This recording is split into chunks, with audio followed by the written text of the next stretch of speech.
welcome to the deep dive. I'm so incredibly glad you're joining us today because we have a truly fascinating journey ahead of us. You really do. But before we even get started, do me a quick favor. Please hit that like button and subscribe to the channel. Yes, please do. It really helps us grow. It tells the algorithms you want more of this kind of content, and it allows us to keep bringing you these extensive deep dives. Exactly. Okay, let's unpack this. Today, our mission is to review and analyze a self-published 2025 ebook that has been quietly but aggressively making serious waves across the internet. Huge waves. It's titled Degenerate Lifestyles Enabled by Leftist Satanism, written by Conrad Riker. Now, I know that title alone is a lot to take in. It's a very heavy title. It really is. But here's the thing. To truly understand the modern cultural divides we see fracturing society everywhere today, you have to actually read the primary texts that are driving those divides. You can't just read about them. Right. You can't just read the commentary. You have to go to the source.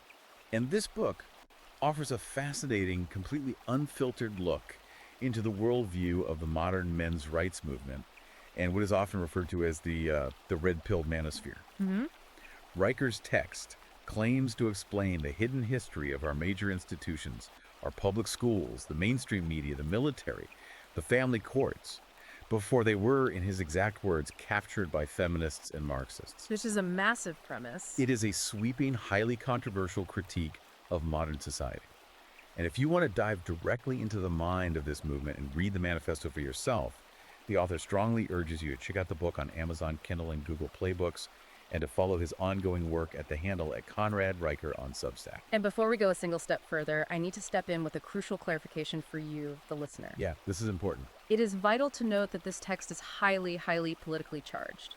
We are exploring this book today strictly as an artifact of a growing cultural rebellion. Yeah. We are not endorsing, validating, or condemning the author's viewpoints. Our mission here is purely to synthesize the text so that you can understand the actual arguments being made by this specific demographic movement. Just laying out the facts of the book. Exactly. We are looking at this through a completely analytical, impartial lens to decode what is resonating so deeply with the millions of readers who are engaging with this material right now. Exactly. I love that framing. We are here to read the map, to understand the topography of this movement, not to tell you which destination you should drive to. Well said. So let's start where the author starts, setting the foundation in his preface. The overarching premise the book sets up here is what Riker calls the unseen war on manhood and the systematic pathologizing of men. His core thesis is intense right out of the gate. It really is. He argues that society isn't just naturally evolving or shifting its norms through some organic process of progress. Right, he rejects that entirely. Instead, he believes it is deliberately and methodically eroding everything that historically made men strong, and by extension, nations great. He calls this a quiet war. And he claims it's being waged not with bullets or tanks, but via culture, education, media, and the law. Yeah. He writes that men are essentially being punished for doing exactly what historically has been considered right, for being traditional, for being protectors, for being providers. What's fascinating here is how Riker targets very specific credentialed institutions to build this case. He doesn't just make broad, sweeping philosophical claims about society disliking men. He zeroes in on the medical and psychological establishment. Big APA, right? Yes, he points directly to the American Psychological Association, the APA, and specifically their 2018 guidelines for psychological practice with boys and men. I remember those came out. Riker takes massive foundational issue with these guidelines because, as he points out by quoting the text directly, they labeled traditional masculine traits, things like stoicism, competitiveness, and self-reliance, as fundamentally harmful. Harmful. That's the word they used. Yes. And Riker argues that this isn't science at all. He calls it politics wearing a lab coat. Right, because historically, stoicism was viewed as a virtue. It was the ability to keep your head in a crisis, to not let your emotions dictate your actions when things fall apart. Exactly. And suddenly, according to the book's reading of these guidelines, that exact trait is being diagnosed as a psychological defect. And he backs up his skepticism of the APA by tracing the money. Precisely. The text notes that the report was funded in part by grants tied to feminist organizations and university gender studies departments. Wow. He uses this funding pipeline as concrete evidence that the institution of psychology has been ideologically compromised. So it's not about helping anymore. According to him, no. It's no longer about finding the best way to help a struggling man. It's about retrofitting that man to align with a specific ideological framework. Here's where it gets really interesting. Because Riker doesn't just leave it at a critique of the APA. He introduces this overarching concept he calls the psychological red pill. This part is crucial to his whole argument. And the way he describes this is chilling if you follow his logic. He says that the modern male experience is a three-step trap. Let's break those down. First, men are shamed for their natural masculinity, their aggression, their desire to compete, their stoicism. Right, step one is shaming. Second, they are actively pathologized by therapists for not being emotionally vulnerable in the specific communicative way that modern, often female-centric therapy demands. So if they don't communicate in that specific style, they are labeled broken. Exactly. And finally, the third step, they are medicated for the resulting confusion and depression. He argues that the entire system profits from this disorientation by selling weakness as strength and calling it healing. It's an analogy that completely reframes how this movement views the mental health industry. Totally. They don't see a therapist's couch as a place of healing. They see it as a system of control designed to break male autonomy. If we connect this to the bigger picture, Riker is outlining a framework where the therapeutic state is actively institutionally hostile to male biology. He's suggesting that if you are a man functioning as a man, the medical system views you as a patient who needs to be cured of your nature. But what makes this book more than just a list of grievances is how he documents the pushback. Right, the resistance. He doesn't just paint a picture of men as passive victims of this system. He points to active, tangible resistance. For example, he highlights the legislative level, pointing to Texas passing Senate Bill 12 in 2022. Ah, yes. This was a bill that explicitly banned public schools from teaching the concept of toxic masculinity. Riker frames this not just as a political win, but as a necessary legal boundary against ideological overreach into the minds of young boys. And he also talks about how men are adapting on a grassroots interpersonal level, which I found totally fascinating. The dad tribes. Yes, he describes this phenomenon that he calls dad tribes.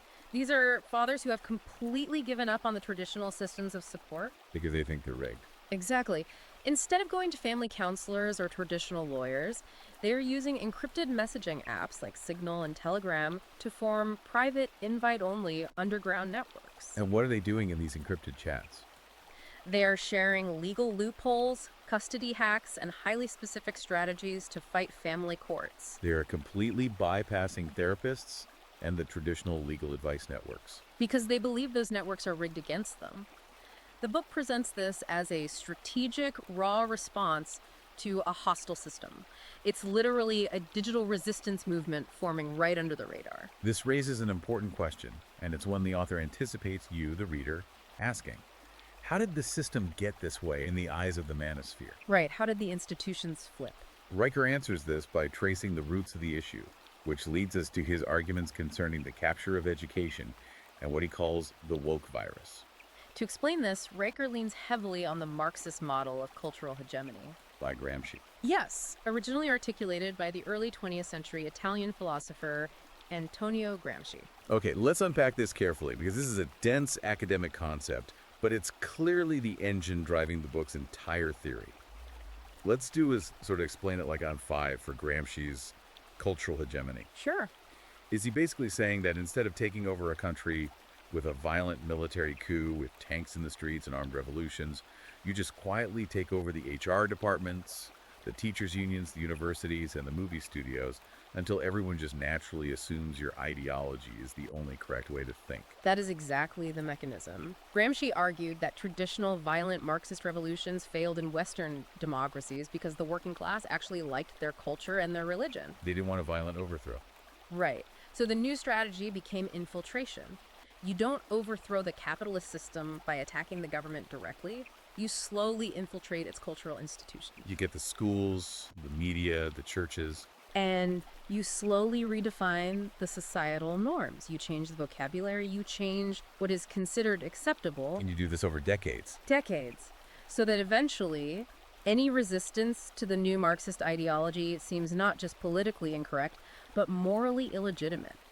Riker claims this exact deliberate playbook has been perfectly executed in the American education system over the last 50 years. It is a terrifying concept if you view the world through this lens, because it means the enemy isn't at the gates. They are writing the textbooks. And Riker uses very specific, modern examples to show how history is being, as he puts it, annexed. He goes straight after the 1619 Project. Driven by Nicole Anna Jones at the New York Times, which has been adapted into school curricula across the country. According to the text, this project deliberately ignores the unifying aspirational ideals of the Declaration of Independence. Instead, it frames the entire foundation of America purely around slavery, oppression, and racial hierarchy. The author argues that this isn't a historical debate, it's a political forgery. A political forgery. Wow! Its sole design, he claims, is to induce guilt and self-loathing in the next generation of American citizens, particularly young white men. And he builds on that macro-level media project with micro-level local examples to show that this is a systemic, grassroots issue, not just an elite media project. He cites a highly publicized 2021 incident. The Seattle public school teacher. Yes, who was caught on audio calling George Washington a terrorist because he led a rebellion against the British Crown. Riker asks the reader to look at the logical extreme of this kind of teaching. If George Washington is a terrorist, then by definition, every single founding father is a terrorist. And if the founders are terrorists, then the very foundation of the United States is inherently illegitimate and must be dismantled. He argues that words like terrorist are being deliberately weaponized in classrooms to delegitimize patriotism itself. And the book claims this isn't just happening in rogue classrooms, it's institutional policy. He points to the University of California system. Oh, right, the AT history thing. In 2023, the UC system actually moved to reject advanced placement U.S. history scores from incoming high school freshmen. Because the traditional AP course allegedly glorified colonialism. Just imagine that scenario for a second. You are a high school student, you study incredibly hard for an entire year, you pass a rigorous national AP test, and then a major university system rejects your college credit because the objective historical facts you learn don't align with their specific modern ideology. Riker also brings up public school districts, like Denver high schools, completely replacing traditional U.S. history classes with ethnic studies. According to the book, these new classes focus almost entirely on deconstructing dominant historical narratives through the hyper-focused lens of colonialism, intersectionality, and white privilege. What Riker is describing through all these educational examples is a concept he coined as narrative supremacy. This is a crucial term in his worldview. Narrative supremacy is the idea that in modern education, emotional storytelling, personal lived experience, and grievance absolutely trump factual accuracy and objective historical timelines. Under narrative supremacy, the perspective of the most aggrieved or historically marginalized group becomes the only valid, unquestionable truth. Schools, he argues, have fundamentally abandoned their original mandate, which was the transmission of objective knowledge and critical thinking skills. Instead, they have shifted entirely toward ideological formation. They are no longer producing thinkers who are equipped to ask difficult questions. They are producing believers who are trained to chant approved slogans. It's a fundamental engineered shift in the purpose of education, moving from enlightenment to indoctrination. Okay, we need to take a breath here because that is an incredibly heavy, sweeping accusation against the entire educational apparatus. It is. But to really understand this worldview, we have to follow Riker's logic to its next step. If schools are where the ideological foundation is laid, according to the book, the legal system is where the trap actually snaps shut on men in adulthood. He makes a direct line from what kids are taught about male toxicity to how adult fathers are treated in the courts. And that brings us to his analysis of family courts, Title IX's, and what he bluntly calls the feminist trap. And he starts this argument with a fascinating look back at the Equal Credit Opportunity Act of 1972. Now, if you read most conventional history books, this act is universally framed as a massive, overdue victory for women's rights. Because it finally allowed women to get credit cards and mortgages in their own names without requiring a husband or a father as a male cosigner. But Riker has a highly controversial, totally inverted take on this. His reinterpretation of economic history here is deeply provocative. The author claims that the Equal Credit Opportunity Act didn't actually liberate women in the long run. Instead, he argues it weaponized financial independence to systematically make fathers obsolete. By allowing women to bypass men economically, it allowed the state, the government, to step in and replace the traditional family structure. The state became the ultimate provider and protector, rendering the biological father economically redundant. It's a wild way to look at it. The economic freedom for one group was actually a Trojan horse to destroy the nuclear family. And Riker uses this historical economic pivot to transition into his critique of the modern legal system, specifically family courts. He argues that today Western courts treat fathers as completely and utterly disposable.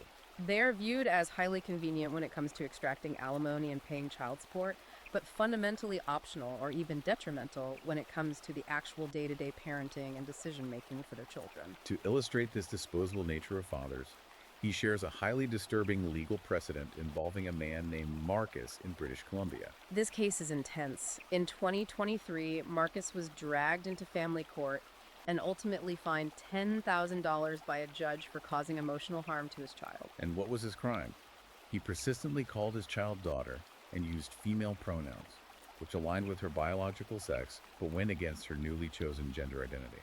Riker frames this not just as a bizarre legal anomaly, but as state-sanctioned linguistic castration. He argues that the court didn't just punish Marcus's free speech. They legally punished his foundational right to fatherhood and his right to acknowledge biological reality in his own home. The state essentially told him, your biological reality is subordinate to our ideological reality, and we will bankrupt you if you disagree. That story is genuinely wild, and Riker uses it to show how the legal trap closes on adult men in family courts. But then he pivots to show how this same legal framework is deployed against younger men on college campuses. Unpacking Title IX in massive detail. Riker traces the current erosion of young men's rights on campus directly back to a very specific bureaucratic moment: the 2011 Dear Colleague letter issued by the Obama administration's Department of Education. He claims the single memo effectively destroyed the presumption of innocence and removed due process for any male student accused of sexual misconduct. The mechanics of how this happened, according to the text, are vital to understand. The book claims that this federal guidance coerced universities into eliminating basic legal protections. It essentially eliminated the right to cross-examination and often barred the accused from presenting exculpatory evidence or even seeing the full details of the complaint against them. It created a shadow justice system on campuses where men were assumed guilty the moment an accusation was filed, unless they were wealthy enough to hire top-tier civil rights attorneys to sue the school. And to be fair at the timeline, the author does acknowledge the political ping-pong of this issue. He notes that Betsy DeVos, under the Trump administration, reinstated basic due process rights in 2020. She brought back the requirement for live hearings and the right to cross-examine witnesses through an advisor. But then Riker emphasizes the Biden administration immediately reversed these protections in 2023, reinstating the much lower preponderance of evidence standard. Right, and that standard is the crux of the issue for Riker. Preponderance of evidence essentially means it is 51% likely that something happened. It's the more likely than not standard used in civil lawsuits, not the beyond a reasonable doubt standard used in criminal courts. Riker argues that applying this incredibly low burden of proof to life-altering accusations turns complex, alcohol-fueled, he said, she said, college encounters into automatic guilty verdicts and expulsions for men. And he provides a chilling example of how this plays out in reality from the University of Oregon in 2022. A male student was expelled for the non-consensual recording of an intimate encounter. But here is the massive catch that Riker points out. According to the documentation, both parties had initially agreed to the consensual encounter, and both had agreed to the recording at the time it happened. But months later, when the relationship turned sour and they had a falling out, the female student retroactively withdrew her consent for the past event and filed a Title IX complaint. The university sided with her and expelled him, ruining his academic career. Riker uses this to argue a very dark point: that male rights, male consent, and male futures on campus are entirely negotiable and easily discarded, while female accusations are treated as sacred, retroactive, and completely unassailable by university administrators. If we look at how Riker transitions from this legal erasure of male rights to the biological erasure of sex itself, we enter a section of the book that is perhaps the most hotly contested. He titles this section Gender Insanity and the Erasure of Biology. Riker introduces his arguments on modern gender ideology by framing it as the ultimate, final battleground for reality itself. For Riker, if you can convince a society to abandon the reality of biology, you can convince them to accept any form of tyranny. He insists that the biological binary is not a spectrum, and it is absolutely not up for debate. To support this, he points to 2023 data from the CDC stating that 99.98% of humans are born unambiguously chromosomally male or female. He argues that gender activists deliberately use the incredibly rare instances of intersex conditions, which affect less than 0.02% of the population, as a rhetorical wedge to justify erasing the concept of a biological binary for the entire 99.98% of the population. Right. The way he puts it is brilliant in its simplicity. He says it's exactly like demanding we ban all cars from the road, because 0.001% of them have a manufacturing defect in the steering wheel. It's using an anomaly to destroy the rule. And from there, he goes incredibly hard after the medical interventions being aggressively pushed on vulnerable children and teenagers. Riker points to a massive, highly revealing 2023 study published in JAMA Psychiatry. This study revealed that teenagers who are diagnosed with gender dysphoria have disturbingly high rates of severe overlapping psychological conditions. The data found that 30% of these teens were on the autism spectrum, 55% were suffering from clinical depression, and 48% had documented severe trauma histories. Yet, despite these glaring red flags, Riker claims that the WPATH guidelines, the World Professional Association for Transgender Health, which sets the standard of care in the U.S., completely bypass these massive underlying psychological issues. Instead of addressing the trauma or the autism, he argues, the medical establishment pushes for immediate, irreversible medical and surgical intervention. This is where Riker broadens the lens and contrasts the United States' aggressive approach with what is happening in Europe, which he claims exposes the ideological capture of American medicine. He points heavily to the United Kingdom's Cass Review, published in 2023. This was an independent, exhaustive review of gender identity services for children. And the Cass Review found incredibly weak, practically non-existent evidence supporting the long-term benefits of a social or medical transition for minors. This review actually led to the shuttering of the Tavistock Clinic, England's primary pediatric gender clinic. He also highlights Sweden's massive policy reversal in 2022, where they halted almost all youth gender transitions outside of strict research settings. Following in a nationwide evaluation that exposed very poor long-term psychological results and severe physical side effects. Riker uses these major international reversals as concrete proof that the U.S. medical system is captured by a radical ideology. He argues they are pushing dangerous, irreversible experimentation on society's most vulnerable youth, all while successfully masking it behind the euphemism of affirming care. It is a devastatingly heavy accusation against the medical establishment. He is essentially accusing doctors of malpractice on a generational scale. But an obvious question arises for you reading this. If this is all happening, and the data from Europe is so clear, why isn't the American public outraged? How is this continuing? And Riker's answer to that takes us into the next major pillar of his theory: media manipulation, Hollywood, and what he calls narrative capture. Let's dive deep into his arguments here. The premise here is that the mainstream media doesn't actually report the news anymore. They don't investigate facts. They manufacture consent. He brings up a well-documented psychological phenomenon known as the illusory truth effect. This is a cognitive bias, where if you repeat a lie or specific framing often enough across multiple platforms, the human brain eventually just accepts it as truth out of sheer repetition and cognitive fatigue. To ground this psychological theory in reality, Riker points to the media's handling of the Kyle Rittenhouse case as a prime, undeniable example. He notes that prominent commentators on networks like MSNBC, specifically naming Chris Hayes, were repeatedly broadcasting to millions of viewers that Rittenhouse was a domestic terrorist and an active shooter. And they were doing this before the basic foundational facts of the case, like who attacked who, and the timeline of events were even established by law enforcement, let alone a jury. Riker argues this isn't sloppy journalism, it's deliberate ideological enforcement. The media was attempting to speak a narrative into existence to secure a political outcome, regardless of the objective video evidence that later cleared Rittenhouse on grounds of self-defense. He also heavily critiques how the media establishment weaponized the "Believe All Women" slogan during the peak of the Me Too movement around 2020. The author claims this phrase was never actually about seeking justice or protecting victims. It was a highly effective operational tool designed to completely bypass the constitutional legal presumption of innocence. It allowed the media to try, convict, and professionally execute men in the court of public opinion without requiring a single shred of due process or corroborating evidence. And here's where Riker brings up a figure who is unavoidable when discussing the manosphere, Andrew Tate. Riker uses Tate as the ultimate modern example of what he calls the double bind that men are placed in today. Now remember, we are just looking at the book's framing here. Right, maintaining our objective lens. Riker points out that Tate initially built his massive empire by telling young, lost men to take extreme personal responsibility. He told them to hit the gym, to stop making excuses, to build wealth, and to be unapologetically masculine. But because Tate didn't conform to the approved, softened, therapeutic version of masculinity, Riker argues the media apparatus hunted him like a geopolitical extremist. They labeled him a profound threat to society, while massive tech platforms simultaneously coordinated behind the scenes to completely suppress and wipe his content from the internet. Riker says this perfectly illustrates the bind modern men are caught in.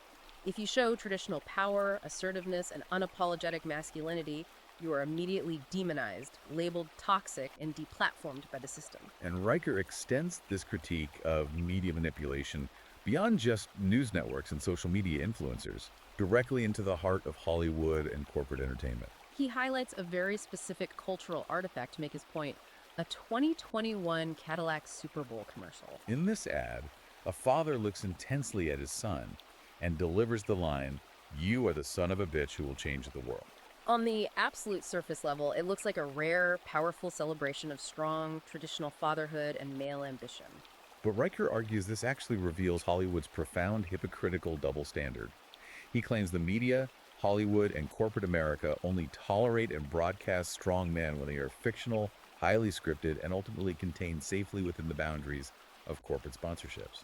If a real, living man were to speak with that kind of raw, unfiltered power and unapologetic confidence in the real world, say, in a corporate boardroom or on a college campus, Riker argues, he would be immediately investigated by HR, sued for creating a hostile environment, or publicly canceled. Society loves the image of male strength on a screen, but actively persecutes the reality of it in everyday life. Which perfectly brings us to the actual mechanism of that persecution and cancellation. If you step out of line, who enforces the penalty? According to the text, that role is played by big tech. This leads us to the author's extensive claims regarding tech tyranny, censorship, and what he ominously labels digital feudalism. Riker goes incredibly deep into the mechanics of how Silicon Valley operates not as a neutral public square, but as an active, ideological enforcer. He calls the current tech landscape the Silicon Valley panopticon, referencing the prison design, where inmates behave because they feel they are constantly being watched, even if they aren't. To prove this isn't just paranoia, he cites a massive 2023 study by the Stanford Internet Observatory. This study analyzed AI moderation tools and found that these algorithms flag conservative or right-leaning content as toxic or hateful at a rate 3.2 times higher than liberal content. And here is the kicker Riker emphasizes. This extreme disparity happens even when the syntax, the vocabulary, and the tone of the posts are completely identical. It's the underlying political viewpoint itself that the artificial intelligence has been explicitly trained to punish and suppress. To understand how these companies became so aggressively ideological, Riker traces the origins of this corporate inquisition back to a pivotal moment in 2017. He focuses on James Damore's infamous internal Google memo. Damore, a software engineer, merely questioned using peer-reviewed psychological data whether inherent biological differences in interest and temperament might partially explain why fewer women choose to dominate highly stressful, system-oriented engineering roles. For simply suggesting this biological possibility in an internal forum meant for debate, he was publicly excoriated and immediately fired. Riker uses the Damore incident as patient zero to show that tech companies don't just enforce behavioral policies, they enforce strict ideological purity. Any deviation from the blank slate, gender constructivist narratives is met with professional execution. And the book argues that once they perfected that ideological enforcement internally, they turned it outward onto the public. Riker moves to the macro level, discussing the unprecedented 2020 suppression of the New York Post's Hunter Biden laptop story. We all remember this. Facebook and Twitter actively blocked users from sharing a legitimate, factually accurate news story published by one of the oldest newspapers in the country, just weeks before presidential election. They locked the accounts of journalists and regular citizens alike. Riker argues this wasn't just tech companies making a mistake. He calls it state-adjacent censorship. It was the intelligence community and private tech platforms acting as proxies for each other to rig the information pipeline and protect a specific political outcome. And the author makes it clear that it's not just about controlling what you can say or read. It's about controlling your ability to survive in the modern economy. He brings up the chilling example of PayPal freezing $10 million in crowdfunded donations meant for the Canadian truckers who were peacefully protesting COVID-19 vaccine mandates in 2022. Think about the implications of that. Overnight, without a single court order, without a trial, a tech company decided that thousands of working-class men shouldn't have access to their own legally acquired money because the company disagreed with their politics. Riker points out how genuinely terrifying this new reality is. Your money is no longer unconditionally yours. It is only conditionally yours, pending the ongoing approval of an unelected ideological gatekeeper sitting in a glass office in Silicon Valley. And the insidious, quiet nature of this control is what Riker focuses on next, discussing algorithmic shadow banning. It's not always as loud as seizing $10 million. Sometimes it's just turning off your microphone without telling you. He cites a 2022 University of Toronto study revealing that TikTok's algorithm deliberately reduced the visibility and reach of right-leaning posts 5.6 times more aggressively than left-leaning ones. It's invisible, frictionless censorship. You think you are speaking to the world, but the algorithm has placed you in a soundproof room. And Riker warns that this technology is escalating rapidly. He discusses Meta Facebook's parent company patenting predictive content moderation. This is a technology designed to analyze a user's past behavior, off-platform browsing habits, and linguistic patterns to flag them as a violator before they even make a post. It is literal pre-crime. Because of this absolute control over communication and commerce, Riker refers to these tech billionaires, the Mark Zuckerbergs, the Sundar Pichai, as unelected medieval lords. He claims they are practicing digital feudalism, where we are all just digital serfs allowed to exist in their public square only as long as we pay our ideological tithes and never question their progressive biases. So this brings us to a massive, crucial pivot in the book. If the schools are indoctrinating the youth, if the family courts are rigged against fathers, if the media is manufacturing lies, and if the tech platforms will unperson you for speaking out, how are men actually reacting to this total systemic hostility? This leads to what I believe is one of the most fascinating sociological observations in the entire text, found in Section 7, the consumer cult, neotribalism, and the NEET rebellion. Riker argues that capitalism, the system men historically built and defended, actually betrayed them. He claims that as traditional avenues for male status and community were dismantled by the forces we've discussed, men traded genuine civic brotherhood for hollow corporate fan clubs. And he brings the statistical receipts to back this up. He notes that civic group participation among men, things like joining the VFW, the Elks Lodge, the Masons, or local bowling leagues, dropped from a robust 74% in 1952 down to a staggering, culturally catastrophic 18% in 2022. That statistic is just mind-blowing, 74% to 18%. Those groups weren't just places to drink beer. They were the safety nets of society. They were where older men mentored younger men, where you found a job if you were laid off, where you found out who the good mechanics and doctors were. And Riker illustrates the collapse of this deeply meaningful community with an anecdote that is both absurd and deeply disturbing. He tells the story of a man in Houston who actually chose to skip his own father's funeral viewing because the timing conflicted with the online drop of limited edition Travis Scott Nike sneakers. Let that sink in. A man traded the ultimate ancient familial duty of honoring his dead father for a 98% chance at buying a pair of culturally hyped shoes. Riker defines this pathetic behavior as neotribalism. He argues that because men are biologically hardwired to seek a tribe and a hierarchy, but society has told them traditional male bonding is toxic, they are channeling that primal energy into consumerism. Men are no longer bonding over shared moral values, bloodlines, or religious faith. They are bonding over supreme product drops, Marvel movies, and defending billionaires on Twitter. He points to the massive cult-like followings of figures like Elon Musk or Mr. Beast as evidence that fundamentally broken, atomized men are desperately searching for an identity in corporate logos because society systematically stripped them of any higher noble purpose. But the author is quick to point out that not all men are submitting to this docile consumer cult. And here's where Riker unpacks the concept of the NEET uprising. For those who aren't familiar, NEET is an acronym that stands for Not in Education, Employment, or Training. Riker points out a truly shocking macroeconomic statistic. Currently, 25% of men aged 25 to 54 in the United States are not in the labor force. 1 in 4 prime working age men have simply opted out. To put a human face on this massive data point, Riker tells the story of Daryl from Flint, Michigan.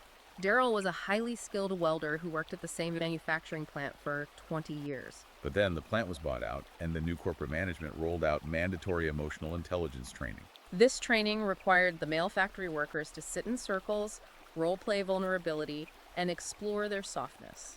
Daryl didn't file a grievance, he didn't protest, he just put his tools in his truck and walked out, never to return. Now, according to the book, Daryl makes more money streaming himself playing Call of Duty in his mother's basement than he did burning his lungs out at the welding factory. And this is where Riker's framing is vital to understand the manosphere.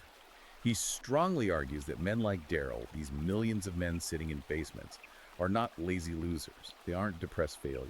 He frames this mass exodus from the workforce as a highly calculated, rational form of civil disobedience. He explicitly compares these neat men to the philosophies of Henry David Thoreau retreating to Walden Pond to escape a corrupt society. Riker contends that men are actively, consciously boycotting a modern labor market that consistently demeans physical work, mocks male stoicism as toxic, forces them to undergo humiliating corporate HR rituals, and artificially demands expensive college degrees for basic physical jobs like operating a forklift. To the manosphere, these men playing video games aren't broken by the system. They are active resistors who are simply refusing to expend their labor to uphold a society that openly hates them. So if millions of able-bodied men are actively opting out of the workforce and refusing to participate in society, what is happening to the critical institutions that have historically relied on traditional male strength and sacrifice? Let's look at the final pillar of Riker's argument in Section 8, the military, immigration, and the war on religion. The author briefly touches on national security and border policies, and his views here are incredibly blunt. He claims the modern military apparatus has become completely consumed by ideological capture, prioritizing diversity, equity, and inclusion metrics over actual lethal combat readiness. He cites a shocking example, which he claims was buried by the press, where a critical B-52 bomber training mission was allegedly grounded simply because a transgender airman assigned to the crew hadn't met the necessary physical fitness benchmarks, but commanders were terrified of the career repercussions of replacing them. And he doesn't stop with the Air Force. Riker heavily critiques the ongoing political push by feminist advocacy groups demanding full inclusion for women in elite, frontline combat units like the Navy SEALs and Army Rangers. But here is his specific grievance. He argues that these activists demand the prestige, the access, and the career advancement slots of these elite units, without being willing to be held to the exact same grueling, bone-breaking physical standards and historic attrition rates that men have always endured. For Riker, the theater of war doesn't care about equity, it doesn't care about HR policies, and it doesn't care about pronouns. It only cares about lethality, physics, and violence. He believes that injecting this woke, politically correct ideology into the military creates a fundamentally weaker, divided, and distracted fighting force at the exact historical moment our geopolitical enemies who do not care about diversity are growing stronger and more aggressive. And finally, Riker shifts his focus from the physical defense of the nation to the spiritual and moral defense, highlighting what he calls secular fundamentalism in his chapter on religion. To illustrate the state's hostility toward traditional faith, he brings up the highly publicized, agonizing case of Joe Kennedy. Kennedy was the Bremerton, Washington high school football coach who was fired, dragged through a grueling decade of legal hell, publicly smeared by the media, and nearly bankrupted. His crime, simply taking a knee by himself to silently pray on the 50-yard line for a few seconds after his team's games had concluded. And Riker uses the Kennedy case to introduce a really powerful conceptual framework he calls asymmetric tolerance. He argues that in modern America, secularism isn't just the absence of religion. It has actually morphed into an uncompromising, aggressive state religion of its own. Under the rules of asymmetric tolerance, the state rigorously and gleefully punishes any public expression of traditional Christian faith, driving it completely out of the schools, the courtrooms, and the digital public squares. But simultaneously, that same state rewards, funds, and strictly enforces Marxist racial theories and radical gender ideologies as absolute, unquestionable moral dogmas. Riker claims this isn't the government being neutral. It's the systematic, deliberate eradication of the foundational moral framework that originally built Western civilization. Okay, we have covered a truly massive amount of ground here today, exploring some deeply controversial and complex concepts for you to consider. Let's try to synthesize this entire deep dive into a cohesive understanding of Riker's overarching worldview. Through all of these chapters, from education and courts to tech algorithms and the military, Riker is presenting a unified grand theory for the modern manosphere. His core, inescapable argument is that every single modern institution has been deliberately re-engineered by hostile actors. And the explicit purpose of that societal reengineering is to pathologize traditional masculinity, extract male labor and wealth, and reward absolute ideological compliance. And where I find most striking is how the book ends. Riker's final call to arms to his readers is not a call for violent political revolution. He doesn't tell them to storm the barricades or vote harder. His solution is a radical, quiet withdrawal of consent. He's urging men to stop apologizing for their biology.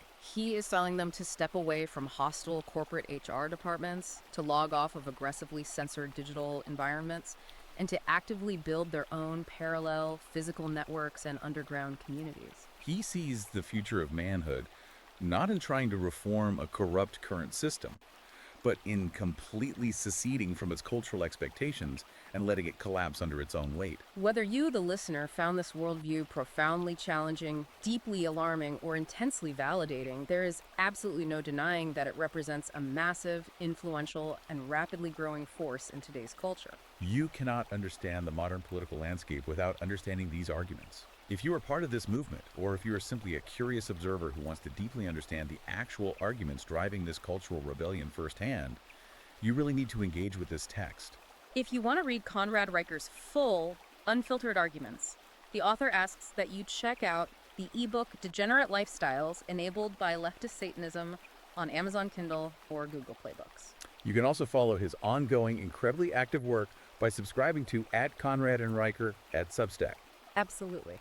And if you appreciate us taking the time and effort to objectively unpack and analyze these complex, highly charged cultural texts for you, please hit that like button and subscribe to our channel. It is the best way to support the show and allows us to keep doing this deep analytical work for you week after week. Before we sign off today, we want to leave you with a final provocative thought to mull over. Something that builds on everything we've discussed, but wasn't directly answered in the pages of the book itself. Here is the lingering question I want you to deeply consider. If millions of men are actively choosing to secede from the traditional workforce, if they are abandoning the digital public squares and forming their own encrypted underground societies away from the eyes of the state, what happens to the broader social contract? When an entire demographic, specifically the demographic historically responsible for maintaining physical infrastructure and defense, decides the game is completely rigged and simply refuses to play anymore, who builds the roads? Who fights the wars? Is a societal reconciliation even possible at this late stage? Or are we currently watching the permanent, irreversible fracturing of shared American society? Think about that. Thank you for joining us on this deep dive.